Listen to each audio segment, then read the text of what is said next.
사랑과 마음 상담센터에서 보내드리는 이른 아침 햇살 받기 프로그램입니다. 이 시간 하나님의 말씀을 통해 마음 치료가 이루어져 믿음의 안위함을 누리시는 시간 되시길 바랍니다.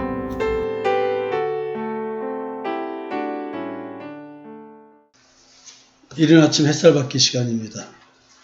오늘은 좀 영적인 얘기를 해야 되는데요. 오늘 말씀을 들으시면서 자기 내면 세계를 좀 점검해보는 시간이 되었으면 좋겠습니다. 이사야 42장 7절에 보면 이런 말씀이 있습니다. 네가 눈먼 자들의 눈을 밝히며 갇힌 자를 감옥에서 이끌어내며 흑암에 앉은 자를 감방에서 나오게 하리라. 사실은 지금 이건 예수 그리스도에 대한 얘기를 하는 것이죠. 내가 붙드는 나의 종, 내 마음에 기뻐하는 자, 곧 내가 택한 사람을 보라. 내가 나의 영을 그에게 주었음즉 그가 이방의 정의를 베풀리라. 그는 외치지 아니하며 목소리를 높이지 아니하며 그 소리를 거리에 들리게 하지 아니하며 상한 갈대를 꺾지 아니하며 꺼져가는 등불을 끄지 아니하고 진실로 정의를 시행할 것이며 그는 쇠하지 아니하며 낙담하지 아니하며 세상에 정의를 세우기에 이르니 섬들이 그 교훈을 앙망하리라. 하늘을 창조하여 펴시고 땅과 그 소산을 내시며 땅 위의 백성에게 호흡을 주시며 땅에 행하는 자에게 영을 주시는 하는 여호와께서 이같이 말씀하시되 하면서 이제 이 이야기를 한 겁니다. 나 여호와가 의로 너를 불렀은즉 내가 네 손을 잡아 너를 보호하며 너를 세워 백성의 언약과 이방의 빛이 되게 하리니. 그리고 이제 먼저 말씀드렸던 말씀, 네가 눈먼 자들의 눈을 밝히며 갇힌 자를 감옥에서 이끌어내며 흑암에 앉은 자를 감방에서 나오게 하리라. 그러면서 이어지는 말씀이 나는 여호와니 이는 내 이름이라. 나는 내 영광을 다른 자에게 내 찬송을 우상에게 주지 아니라 하리라. 보라 전에 예언한 일이 이미 이루어졌느니라. 이제 내가 새 일을 알리노라. 그 일이 시작되기 전이라도 너에게 이르노라.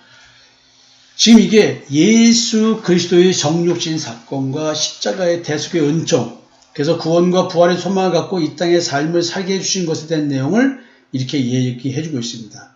그런데 눈먼 자의 눈을 밝힌다. 이것이 육체적으로 앞을 보지 못하는 소경들의 눈을 밝히는 얘기를 하는 것일까요?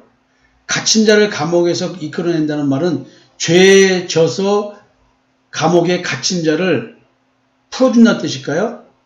근데 또 왜 흑암에 앉은 자를 감방에서 나오게 하리라 이런 얘기 할까요? 그럼 흑암에 앉았다는 얘기는 전깃불이 없는 어둠의 상태를 말하는 건가요? 그러니까 여러분들이 이런 말씀들이 무슨 의미인지를 제대로 이해하셔야, 그 다음에 이 말씀이 나 자신과 적용이 돼야 우리는 하나님의 말씀을 제대로 이해할 수 있고 예수 그리스도와 나와의 관계를 제대로 설정할 수가 있습니다.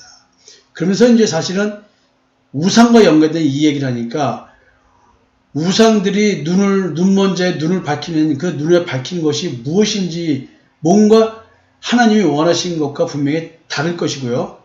갇힌 자를 감옥에서 이끌어내고 흑암에 앉은 자를 감방에서 나오게 할 때에 우상들은 이 부분이 하나님이 하시는 방식과 다른 방식으로 속이고 있다는 얘기가 이 속에 숨어 있는 것입니다. 이사야가 하신 말씀처럼 예수님도 말씀을 이렇게 하십니다. 사실은 예수님이 오심에 대해서 뭐라고 얘기하느냐? 흑암에 앉은 백성이 큰 빛을 보았고 사망의 땅과 그늘에 앉은 자들에게 빛이 빛이었도다 하였느니라. 지금 흑암에 앉은 백성이 큰 빛을 보았대요. 이 큰 빛이 누굴 말해요? 예수를 말합니다. 사망과 그늘의 땅에 앉은 자들, 그들에게 빛이 비쳤대요. 그러니까 지금 우리가 창세기에 나와 있는 혼돈과 공허와 흑암이 깊다는 말의 의미, 이 말을 이제 이해를 못한다면 지금 이 말씀을 이해를 못하는 거예요. 태초에 하나님의 천지를 창조하시니라. 땅이 혼돈하고 공허하며 흑암이 깊음 위에 있고 하나님의 영은 수면 위에 운행하시니라. 하나님이 이르시되 빛이 있으라 하시니 빛이 있었고 빛이 하나님이 보시기에 좋았더라. 하나님이 빛과 어둠을 나누사 하나님이 빛을 낮이라 부르시고 어둠을 밤이라 부르시니라. 자, 여러분, 창세기 1장 3절부터 창조 첫날의 이야기입니다. 그 지금 흑암에 앉은 백성이 큰 빛을 보았다. 그 이 땅에 살아가는 사람들은 이미 흑암에 앉아 있는 백성이죠. 사망의 땅과 그늘에 앉은 자들에게 이렇게 빛이 비친다. 이게 지금 우리 존재가 창세기 1장 2절에 지금 언급되어 있고 그 이 존재를 다시 어둠의 존재에서 흑암의 존재에서 빛의 존재를 바꾸기 위한 역사가 이제 창조라는 것이겠죠. 그러니까 우리들이 창조에 대한 이야기를 제대로 이해를 못하면 이런 성경의 이야기들의 의미를 제대로 느끼지 못하고 내 존재에 대한 이야기를 제대로 느끼지 못하고 오늘도 신앙생활을 하게 된다는 것이죠. 이미 인류는 이런 어둠에 있으나 어둠에 살고 있는 줄 모른다고 얘기를 하는 거예요. 세상의 어두운 이유가 무엇입니까? 간단합니다. 사람이 자기의 마음이 더러운 줄 모르고 살기 때문이며 마음이 어두워서 그 마음 속에 무엇이 있는지를 볼 수 없기 때문에 그렇습니다. 주님께서 바리새인들을 어둠에 있는 자의 빛이라고 했어요. 어두운 곳에 어두운 빛을 비추어 보았자 아무 소용이 없어서 마음속에 있는 죄를 보지 못하고 행위의 죄만 볼 수 있게 된다는 의미입니다.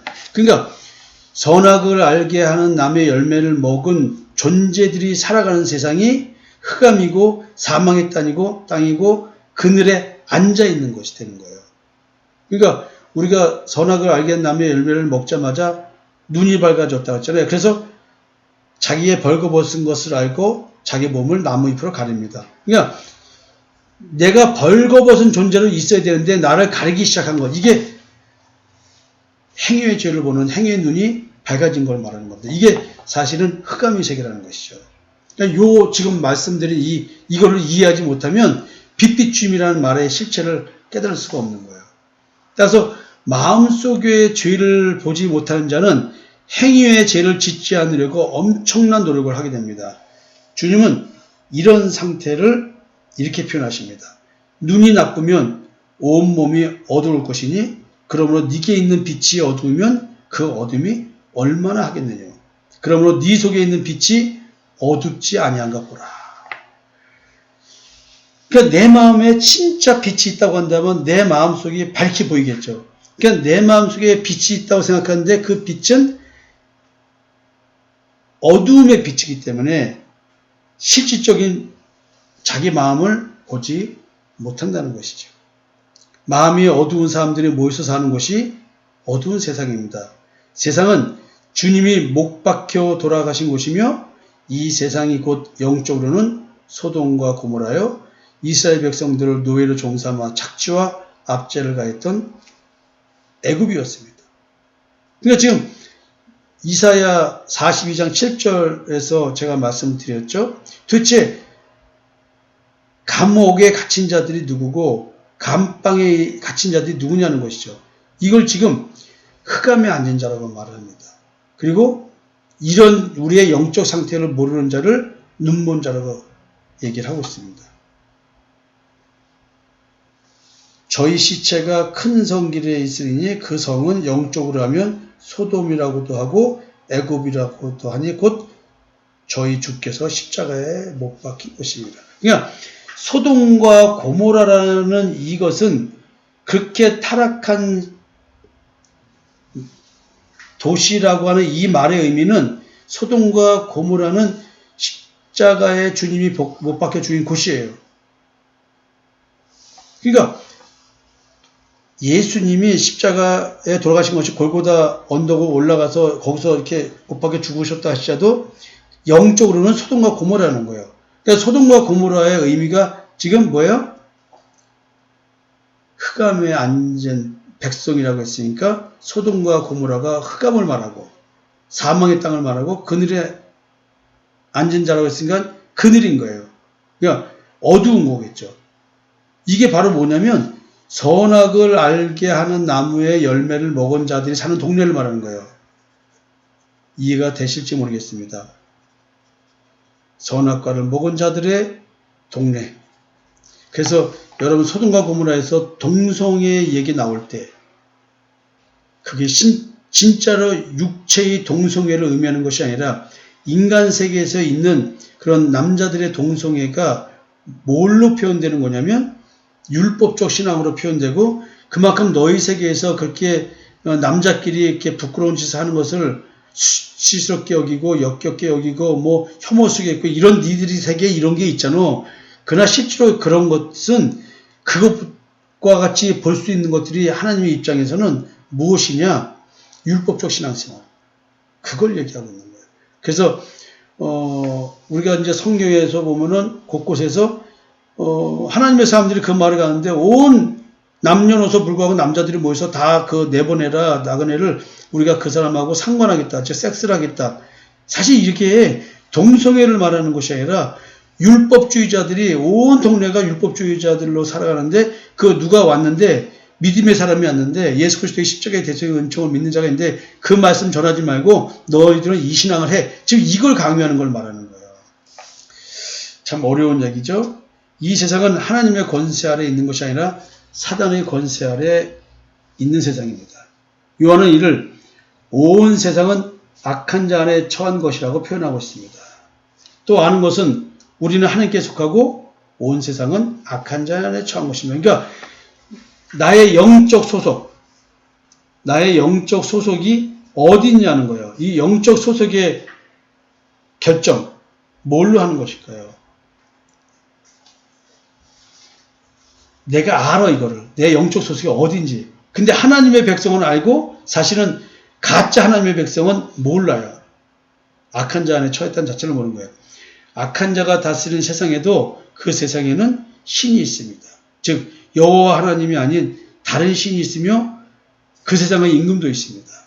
고린도후서 4장 4절입니다. 그 중에 이 세상 신이 믿지 아니하는 자들의 마음을 혼미케 하여 그리스도의 영광의 복음의 강체가 비치지 못하게 하면 그리스도는 하나님의 형상이니라.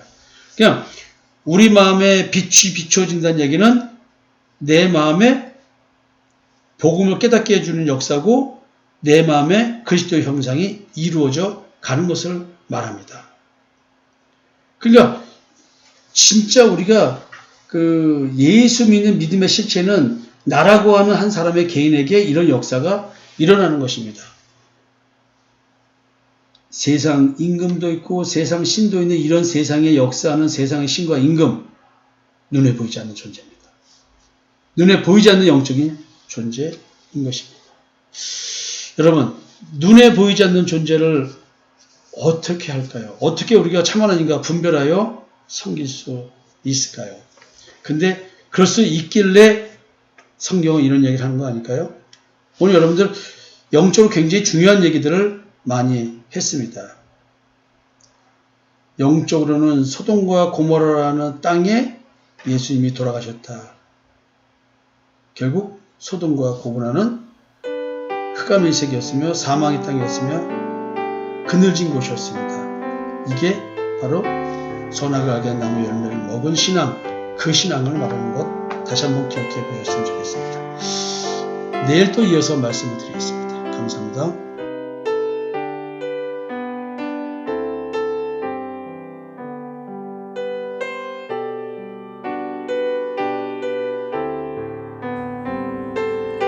지금까지 사랑과 마음 상담센터에서 보내드리는 이른 아침 햇살 받기 시간이었습니다. 오늘도 하나님의 사랑을 경험하며 자기 성찰이 이루어지는 하루가 되시기를 기도합니다.